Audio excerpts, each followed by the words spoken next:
Hollywood no longer requires star power to drive the vehicle. An Evil Dead burn is all the proof you need. Directed by French filmmaker Sébastien Vanacek, Evil Dead Burn is a well-shot, easily digestible film with one thing driving it: intellectual property. The film follows Alice, a French woman in America who's married to Will Price.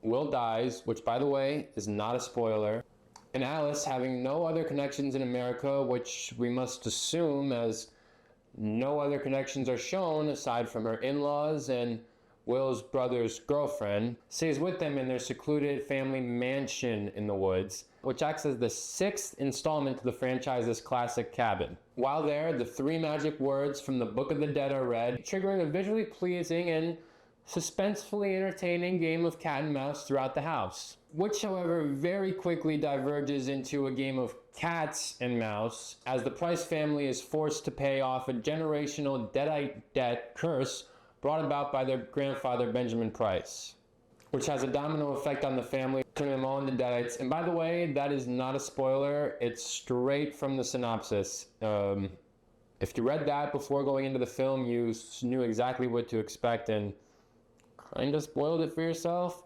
I will admit that the Deadites are their own hybrid breed of zombie possession slashers. They are absolutely pure evil and entertaining, and they have some great comedic timing. However, I felt that if you strip away all the Evil Dead connections and call it an original title, it would fall pretty flat as just another generic horror. It wouldn't have anywhere near the level of box office draw it does with the Evil Dead title on it.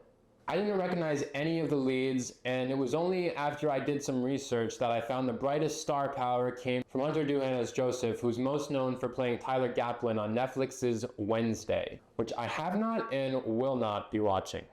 This ties into a broader problem I see in Hollywood where a generic, recycled, lazily written script is slapped with a famous pre-existing IP and the producers then call it a day. The conversation probably went something like, all right, we want to make money and we want to make a horror movie. What famous, already existing IP can we tie our generic script to get an easy green light?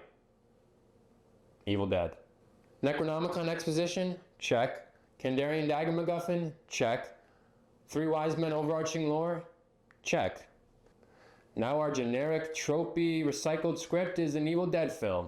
We learn little to nothing about the main cast, aside from some flashbacks of Alice and Will's relationship timeline. So you really have no reason to care about any of these characters. And the filmmakers know that because a majority are just treated like meatbags or there for comic relief. For example, there's a grandmother character who's simply characterized as having dementia and being confused as to what's going on around her. Very original. Aside from having no reason to care about these characters, the recycled script you've seen before, or the nearly all single set location, and some clunky corporate feeling spoon-fed exposition to tie into the IP, the film looks great. The filmmaking and cinematography are really well done and engaging. There's a lot of nice match-on action transitions and creative camera work. It felt really inspired by 2022's Smile, where the camera falls on its side with the character, or slowly spins upside down. And do a lot of movement like that. You also get the Sam Raimi classic POV of the evil flying over the trees. The film is undeniably well shot and visually pleasing. While it looks nice, it lacks substance and feels like a cheap and easy tie-in to the famous franchise. I would describe it as looking at a breathtaking mansion from the outside only to step in and realize that it's dilapidated on the inside. Perhaps the interior is just not decorated. I was quite entertained and engaged while watching it, and I did have a few chuckles here and there. Really at no point did I become disengaged or feel like it was becoming a boring slog. Every payout was pretty quick to arrive, and they thankfully did not rely heavily on jump scares. I just couldn't shake the feeling that it lacked substance and is really only Evil Dead because of a few checked boxes. It was engaging, but there wasn't much of a, but then. It was more, and then. One thing followed after the other, which makes for an easily digestible watch for the modern audiences, but not really a film that warrants a rewatch or would stick in your memory for more than a couple days. I would equate easily digestible with easily forgettable.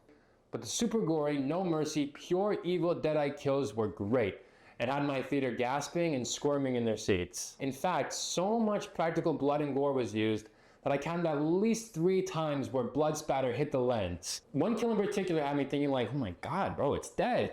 It's dead, you gotta chill. And another standout kill involved a gardening tool. So if you're looking to go relax, eat some popcorn, and zone out into some pretty visuals and great practical effects, it's worth a watch.